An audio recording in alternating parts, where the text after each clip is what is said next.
What is the difference between a leftist, a liberal, and a progressive? A liberal, broadly speaking, the worldwide definition of like liberal is just somebody that believes in like the Bill of Rights. So you think that you should have like some freedom of speech, freedom of religion, private property rights. You're probably a capitalist. In the United States, more specifically, a liberal is a Democrat. But like on the rest of the world, they would say like, well, conservatives and liberals in the United States are liberals, broadly speaking, because we all believe like in liberalism. So those are kind of like the two different definitions of liberal. Okay, liberalism, though, yeah, is in top level. Like just a definition. Well, like when somebody says liberal, they usually just mean like democratic capitalist person, broadly speaking. Like worldwide, that's what a liberal is. In the United States, liberal just means Democrat.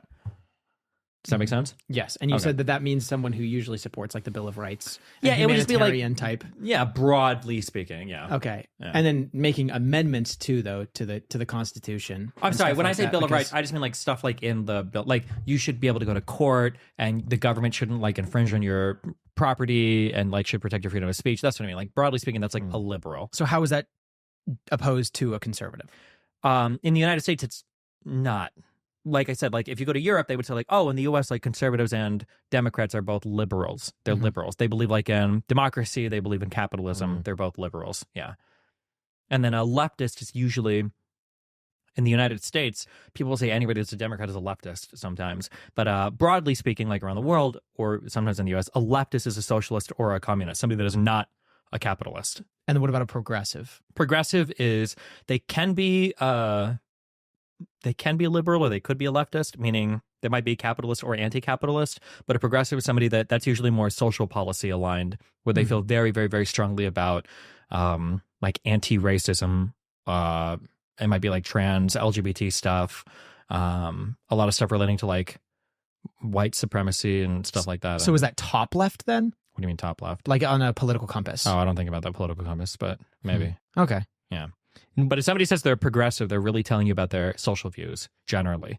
And then there's going to be a big overlap between progressivism and leftism. So a lot of progressives might also be like anti-capitalist, not necessarily. But you could also have liberals. Like I would say like I'm a liberal and I'm pretty progressive because I'm a very big supporter of capitalism and democracy. But I also am like a big supporter in a lot of like progressive social ideas. So yeah. Why are liberals more unhappy? I don't know. That's a really hard one.